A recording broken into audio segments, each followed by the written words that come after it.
예, 즐거운 과학 시간 과학교사 김도영입니다. 자, 2단원 다음 단원인 자기장에 대해서 한번 해보겠습니다. 자, 항상 단어 안에 그 답이 있다고 했죠. 그래서 자기장을 들여다보면 즉 자기력입니다. 자기력. 자석이 지니고 있는 힘, 그리고 장은 미치는 공간. 그래서 우리가 운동장 하면 운동을 할 수 있는 공간이죠. 그리고 경기장은 경기를 할 수 있는 공간이죠. 그래서 자석을 이렇게 두면 가까운 곳에 있는 클립은 달라붙을 거예요. 근데 멀리 있는 곳은 안 달라붙죠. 왜요? 자석의 힘이 미치는 공간이 제한적입니다. 그래서 그 공간 안에 있어야지만 그 힘이 미치기 때문에 자기력이 미치는 공간을 자기장이라고 합니다. 이때 이 자기장보다 더 중요한 게 바로 자기장의 방향입니다. 그래서 이거는 반드시 기억을 해줘야 됩니다. 자기장의 방향은 자 자기장은 눈에 안 보이잖아요. 그래서 자석의 힘을 우리가 클립을 통해서 알 수 있는데 방향은 뭐를 통해서 알 수 있을까요? 우리가 위치를 모를 때 사용하는 거 있죠. 이렇게 생긴 거. 빨간색일 때는 뭐 N, 파란색일 때는 S 이렇게 되는 거. 나침반이죠. 그래서 자기장의 방향은 이 나침반을 이용합니다. 그래서 나침반에 보면 N극과 S극이 있는데 항상 꼭 기억을 하세요. N극이 가리키는 방향입니다. N극이 가리키는 방향. 바로 이게 자기장의 방향입니다. 그래서 만약에 갑자기 기억이 안 나면 밤하늘의 별을 봤을 때 움직이지 않는 고정된 별이 있죠. 그래서 과거에 중세에 있는 선원들이 밤에 항해를 할 때 그 별을 보고 운행을 했는데요. 움직이지 않는 별이 뭐가 있을까요? 북극성이죠. 그래서 꼭 기억하세요. 북극, 즉 N극의 방향이 자기장의 방향이다. 그랬을 때 나침반을 한번 이 자석 앞에 놓아 볼게요. 여기에 나침반을 놓았을 때 1번과 2번 중에 어디가 N극을 가리킬까요? 혹시 전개할 때 기억이 나요? 남자 앞에 여자, 여자 앞에 남자, 플러스 앞에 마이너스, 마이너스 플러스. 그때도 이렇게 했죠. N극 앞에 뭐가 올 거예요? S가 와야 돼요. 여기가 S, 그럼 여기가 N. 그래서 얘가 N이 가게 됩니다. 그럼 여기에는 나침반 나왔을 때는 어떻게 될까요? S 앞에 N이 와야 되겠죠. 이렇게 됩니다.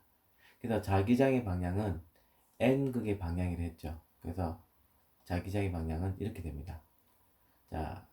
자기장의 방향은 N극의 방향 이렇게 됩니다. 그래서 쉽게 말하면 자석의 N극에서 자기장은 나옵니다. 그리고 S극으로 자기장은 들어갑니다. 그러면 위아래 여기에 놓으면 어떻게 될까요? 놓아보면 여기가 N극이 됩니다. 그래서 나중에 이어보면 N극에서 나와서 S극으로 들어갑니다. N극에서 나와서 S극으로 들어갑니다. 그래서 나침반의 N극이 가리키는 방향이 바로 자기장의 방향이라는 거 꼭 기억을 하기 바랍니다. 그랬을 때 과거에 웨르스테르라고 하는 과학자가 뭐를 봤느냐? 보통은 이 자석에 의해서 나침반이 움직이잖아요. 그래서 우리 초등학교 때 나침반하고 자석을 가지고 많이 놀았는데 놀랍게도 전선에 전류가 흘렀더니 전선 주위에 있던 나침반이 움직였다 합니다. 그 말은 뭐냐? 복잡하면 이렇게 생각하면 됩니다. 전선에 전류가 흐르면 얘는 자석과 같다. 즉 자석 주위에 자기장이 생기듯이 전선에 전류가 흐르면 자기장이 생긴다. 그래서 그 자기장에 의해서 나침반의 바늘이 움직인다. 그래서 우리는 지금 전선이 직선일 때, 그리고 원형일 때, 코일일 때, 전류가 흐르게 되었을 때, 자기장은 어느 방향으로 생기는가 이해를 하면 됩니다. 다음, 우리 초등학교 때 자석 가지고 많이 놀았죠. 그래서 서로 다른 극, 아까 인연이랬죠. 2년은 당깁니다. 그래서 다른 극은 당긴다. 인력. 자, 같은 극은 남자 밀어낸다 했죠. 그래서 같은 극은 배척, 청력, 밀어냅니다. 여기서 보면 알겠다시피 자석이 두 개가 있으면 힘이 생깁니다. 당기거나 밀거나. 자, 그랬을 때, 자, 자석과 같은 게 뭐라고 했어요? 전선에 전류가 흐르면 자석과 같댔죠. 그래서 자석이 두 개이거나 또는 자석 하나에 전선에 전류가 흘렀을 때 힘이 생깁니다. 그래서 우리는 자기장 속에 자, 도선이 전류가 흘렀을 때 도선이 받는 힘 이것을 배우면 됩니다. 그리고 나중에 나머지 자석도 전선에 전류가 흐르면 힘을 받겠죠. 이건 고등학교 갔을 때 배울 겁니다. 그래서 오늘은 자기장 속에 전선에 전류가 흘렀을 때 그 전선이 받는 힘 그리고 각각 전선에 전류가 흘렀을 때 자기장은 어느 방향으로 생기는지 이해를 하면 되겠습니다. 그래서 이것도 어렵지 않으니까 하나씩 천천히 한번 해볼게요. 자, 먼저 자기장 한번 해볼게요. 자기장. 제일 먼저 나오는 게 자, 직선 도선에 전류가 흘렀을 때 어느 방향으로 자기장이 생기겠는가? 이때 자, 이것만 기억하세요. 전기에서는 인마 전자가 들어오면 인 마이너스가 된댔죠. 앞불사 아웃이 되면 플러스 된댔죠. 자, 이것만 기억하세요. 자, 이렇게 간단한 것도 모르면 위반이다. 이렇게 간단한 것도 모르면 위반이다. 즉 위쪽으로 전류가 흐르면 항상 반시계 방향으로 자기장이 생긴다. 그래서 위쪽으로 전류가 가면 항상 반시계 방향으로 자기장이 생긴다. 이때 이 주변에 나침반을 놓았을 때 어떻게 되겠는가? 자, 지금 원형이다 보니까 우리 힘들죠? 그럴 때는 사각형을 그리세요. 사각형. 하나, 둘, 셋, 넷. 그래서 항상 화살표 방향이 N극이 가리키는 방향이라 했죠. 그래서 얘는 이렇게 됩니다. 자, 얘는 이 방향으로 됩니다. 여기는 이 방향. 그리고 여기는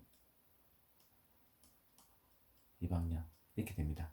이때 혹시 나중에 기호 표시가 있는데요. 칼끝이 죽음을 의미합니다. 북극. 그래서 사람이 죽으면 머리를 북쪽에 준다 하잖아요. 칼끝이 북쪽, 그 반대가 남쪽. 시작되는 게 동쪽, 이게 서쪽. 그러면 여기는 뭘까요? 위쪽이니까 북쪽. 여기는 서쪽. 여기는 남쪽. 여기는 동쪽이 되는 겁니다. 선생님, 근데 전류가 위쪽이 아니라 아래쪽이 되면 어떻게 되나요? 라고 하는데, 자, 자기장 항상 모르면 위반이 됐죠. 자, 이런 문제가 나오면 이 문제지를 뒤집으세요. 뒤집으면 어떤 일이 벌어지느냐? 자, 얘를 뒤집으면 전류가 올라갈 겁니다. 자, 문제지를 뒤집어서 항상 위쪽으로만 만들어 주세요. 위쪽이면 항상 반시계 방향으로 표현을 해주고 그때 그 하살표 방향대로 N극을 위치시켜주면 된다라는 거. 선생님, 이번에는 오른쪽으로 전류가 흐르던데요. 마찬가지로 90도만 돌려주세요. 이렇게 항상 위쪽으로 흐르게. 그러면 자, 직선 도선은 되게 간단합니다. 다음, 자, 원형 도선 이렇게 돼 있는데요. 이거는 더 쉬워요. 자, 왜 그런지 설명해 드릴게요. 자, 이런 문제는 항상 이렇게 수직으로 나오는 경우는 없어요. 그래서 이렇게 수평으로 나오는데, 자, 왼쪽이 올라가거나 아니면 왼쪽이 내려가는 이런 게 나와요. 이때, 자, 올라가면 반대는 내려가야 되겠죠. 내려가면 이쪽은 올라갔을 겁니다. 왜 이건 쉽느냐? 자, 항상 원형에는 반드시 뭐가 있느냐? 올라가는 쪽이 나옵니다. 그러면 나왔죠. 위반. 위쪽으로 가면 항상 반시계 방향. 항상 반시계 방향. 그래서 하나, 둘, 셋, 넷. 그럼 여기도 하나, 둘, 셋, 넷. 그래서 각각의 위치에 놓고 화살표 방향대로 N극을 위치시켜 주면 돼요. 이때 자 한쪽이 반시계면 나머지는 시계 방향이겠죠. 자 여기가 반시계면 여기는 시계. 근데 이때 보면 알겠지만 자 안쪽이 들어가면 이쪽도 들어가야 돼요. 바깥쪽이 나오면 여기도 나옵니다. 여기 안쪽을 바라보면 여기도 안쪽을 바라봅니다. 다시 얘기할게요. 자 여기서 나오면 옆에 쪽도 같이 나옵니다. 바깥쪽이 올라가면 바깥쪽도 올라갑니다. 자 앞에 있는 게 바깥쪽을 바라보면 여기도 바깥쪽을 바라봐야 됩니다. 그래서 원형 도수는 매우 간단하다라는 거 기억을 하세요. 자 마지막 자 코일입니다. 코일. 자 코일에서는 위치를 잘 봐야 돼요. 자 코일에서는 위치를 잘 봐야 됩니다. 그래서 직접 전류의 방향을 알려줄 때도 있고 아니면 지금처럼 건전지를 이렇게 연결한 것을 보여줄 때가 있어요. 자 아까 얘기했죠. 내 키가 컸으면 좋겠죠. 작으면 좀 안 좋겠죠. 그래서 내 키가 크면 좋겠다. 작으면 안 좋겠다. 이렇게 했었을 때 자 항상 전류는 플러스에서 마이너스로 갑니다. 그랬을 때 이렇게 가면 나옵니다. 나오고 자 이렇게 전류가 크면 자 들어가고 한쪽은 나오고 한쪽은 들어가는데 이때 뭐 플레밍의 오른손 법칙 이런 것도 있는데요. 그냥 선생님 그냥 간단하게 할게요. 항상 무조건 오른손이에요. 오른손 맞아요. 이때 장풍을 쏜다. 장풍. 지금 나오면 나오는 쪽으로 장풍. 자 지금 들어가고 있죠. 들어가면 들어간 쪽으로 장풍. 항상 오른손이 오른손. 자 그래서 자 지금 나올 때 나온 쪽으로 자기 얼굴 쪽으로 장풍 쏘면 자 엄지손가락이 어디를 가리켜요? 오른쪽으로 가리키죠. 그래서 이 엄지손가락이 N극이 가리키는 방향이에요. 그래서 자 전류가 바깥쪽으로 나오면 자 엄지손가락이 오른쪽 가리키듯이 여기가 N극이 됩니다. 그럼 여기는 S극이 되겠죠.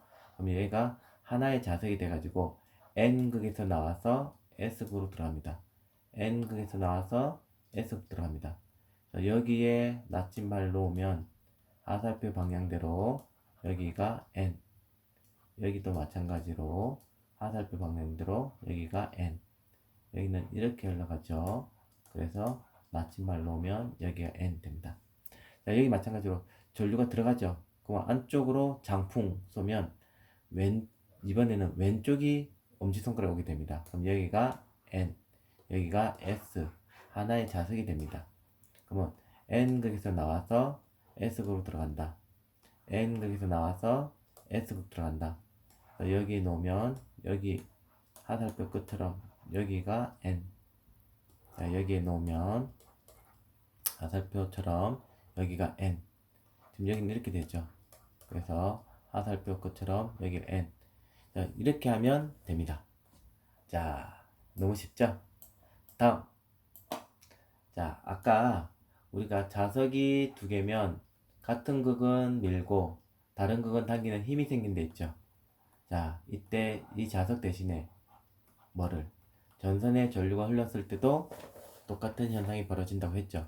그래서 이것도 한 가지만 알면 나중에 자, 다 쉽게 이해될 수가 있습니다.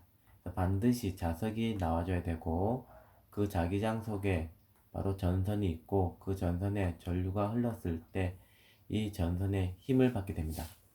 이때 만약에 이게 너무 어렵다 그러면 이렇게 기억해요. 이 전선은 위 아래 위 아래 이렇게 할 때 위 아래 그리고 오른쪽 왼쪽인데 항상 얘들은 자석적으로는 이동하지 않아요.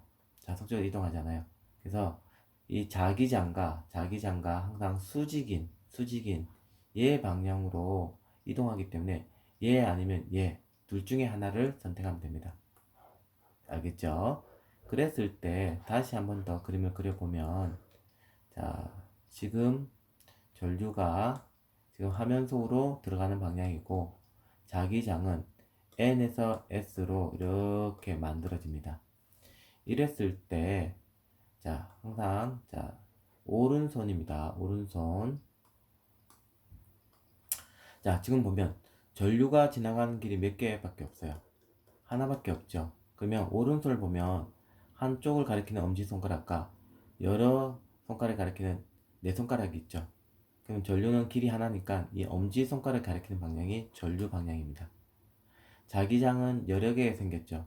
이게 자기장의 방향입니다. 그랬을 때 손바닥이 가리키는 방향이 힘을 받는 방향입니다. 그래서 지금 이런 것 같은 경우는 나중에 학교에 와서 직접 물을 보는데, 먼저 본인의 오른손을, 자, 네 손가락과 엄지손가락이 90도 되도록 꼭 펴세요. 자, 꽉 펴서, 자, 지금 전류가 화면 속으로 들어가고 있죠. 그래서 화면 쪽으로 엄지손가락을 가리키세요. 자, 그러면, 자, 나머지 네 손가락을 어떻게 하느냐. 지금 보면 N극이 위에 있고 S극이 아래에 있죠. 그래서 나머지 네 손가락을 위에서 아래로 내려주세요. 그러면 자기 얼굴 앞에 지금 손등이 오른쪽을 가리키고 있고 손바닥이 왼쪽을 가리키고 있어야 돼요. 그래서 자, 지금 손바닥이 지금 왼쪽을 가리키고 있기 때문에 지금 이 그림을 보면 왼쪽으로 힘을 받게 됩니다. 항상 이 힘의 방향대로 이동을 합니다. 그래서 이 경우는 왼쪽으로 이동하게 됩니다. 근데 이때 만약에 이 힘의 방향을 반대로 하고 싶어요. 그러면 바꿀 수 있는 게 두 가지가 있죠. 자석의 방향과 전류의 방향. 그래서 자석의 방향을 반대로 하면 힘이 반대가 돼요.